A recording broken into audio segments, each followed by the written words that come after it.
day lag. We have to get out to yard sales and everything else and get the yard ready. But as he pointed out, this race is extremely critical. We've lost 75 years of seniority in the United States Senate. And as the congressman said, he's been there 37 years. And he's taken a big risk. He's number 8 in the House in seniority. And since the beginning of the Republic, he is the only person in the House to give up that much seniority to try to go over to the Senate. But as he says, you don't take your seniority, but you take your relationships over there. And what he focuses on our issues, there's nobody better on our issues. And he's going to go over there and deal with many people, Schumer, Durbin, all those guys that he started with in the House that are now running the Senate. And he's going to be able to deliver for us, not like the 2 guys that came before him, but in his own way. Now, if we don't send him there, and we send somebody whose whole campaign is basically about a resume, it's a great resume. That's as the congressman said. But as the congressman liked to point out, when he served in the Army Reserve, not one Viet Cong infiltrated Massachusetts. And that was his joke, not mine.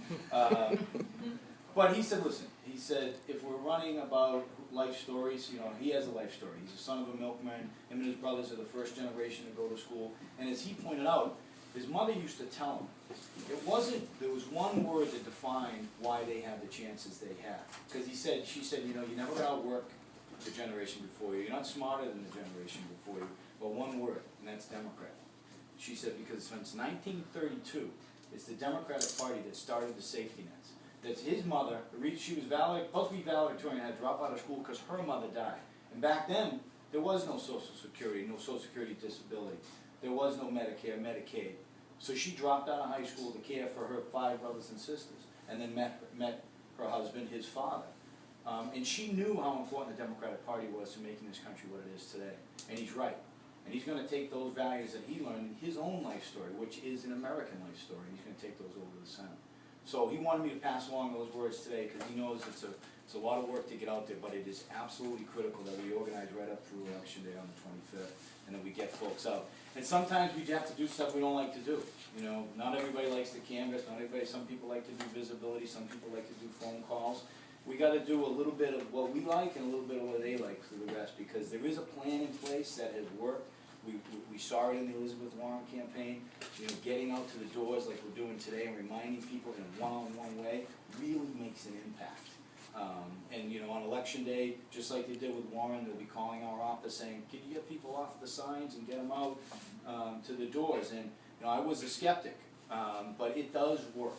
And so John Walsh knows what he's doing, and he's highly involved in this race on the organization to get out the vote side, as well as my good friend Doug Rubin, who ran all my races and is probably the top political strategist in the state. So we're all a little frustrated as we get towards the end here, I'm sure, but we just need to push it over the goal line. And Mike Draft has just come in. Good to see you, Mike. So without any further ado, let's pass this stuff out and let's get out there. All right? Okay.